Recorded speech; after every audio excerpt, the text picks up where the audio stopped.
Welcome back to Foeontheflicks. This is gonna be a review of the new movie. Just came out.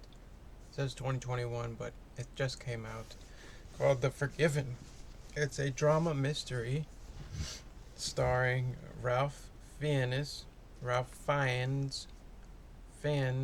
and Jessica Chastain, who's an absolute babe, I must say. And yeah, I've never really seen much of Ralph Fiennes. I'm a huge fan of him as Voldemort, obviously, in the Harry Potter series, but other than that, I've never really seen the guys in movies and shit, so I was like, let me check this out. Sounds interesting. Got a 5.8 IMDb, 64% Rotten Tomatoes, 63% Metacritic, 67% of users liked this movie. I liked it. I thought it was pretty good. It's a very much slow burn, but pretty good slow burn. Anyway, here's the premise. While driving to a party at a grand villa, whatever one, a wealthy couple on the verge of divorce accidentally hit and kill a young Moroccan man who was selling fossils on the roadside. Okay. So yeah, basically, uh, this movie shows us it's a lot of privilege going on. They're in the middle of the Middle East desert where these two gay guys host parties and shit for all their rich friends from like England and around the world and shit. And they're all like millionaires and shit like that who pretty much treat the servants, the staff, the Middle Easterners, Arabs, as they pretty much treat them like shit, like they're dirt. They make fun of them. Just little dumb shit that's like unnecessary.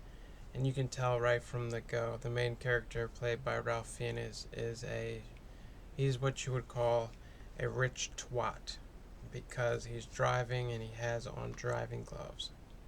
Nope, this isn't a joke. And I know you've seen people out there in their Fiats wearing their gloves to drive. It's the most douche. It's either you're this rich that you don't see how douchebaggery it is, or you're a broke guy trying to look rich, so you intentionally want to look like a douche. But yeah, you don't need gloves to drive, folks. Doesn't really take any specific skill or physical uh, strength, wear on your hands to drive. So it's just very unnecessary. And this explanation of driving gloves is also quite unnecessary. But anyway, uh, um, so yeah, they're a rich ass couple, and they're heading to these gay folks' house to have a party. And the other actors you'll notice if you watch The Crown or Last Night in Soho or what else is he in? Matt Smith, Christopher Abbott, Caleb Landry Jones, who you'll recognize from Finch, The Outpost, Get Out. Oh yeah, he's the brother in Get Out. That's the one you'll notice him from. Three Billboards Outside Ebbing. Ooh, what a great movie that was.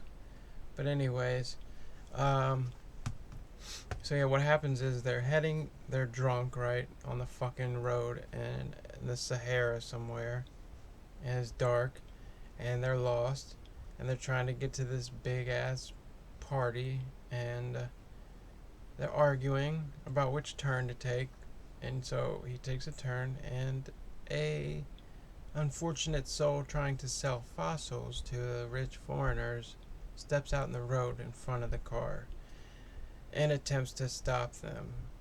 And he proceeds to get ran over.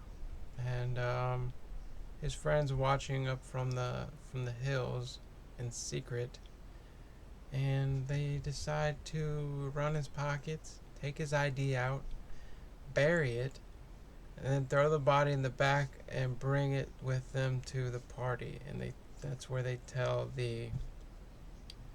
the gay hosts of the party and of the whole villa. Super nice place, by the way, out in the middle of the desert. Pretty suspect. Like, y'all, surprising they didn't get fucking killed by, like, these Middle Easterners. But anyway, they're like, yeah, we killed an Arab on the road, a Moroccan boy. And so they call the cops. It's a formality thing. They rule it as an accidental death. But the boy's father shows up to get the body. And he says, I would like for the Ralph Fiennes, the killer of my son, to come. It's custom with my people that you come for the funeral rites, and it's a respectful thing to do. So at first Ralph's not having it. He's like, this is absurd, and the guy tells him just to bring $1,000 with him, just in case they try to like bribe and blackmail him, etc. So he does, and I won't spoil it there.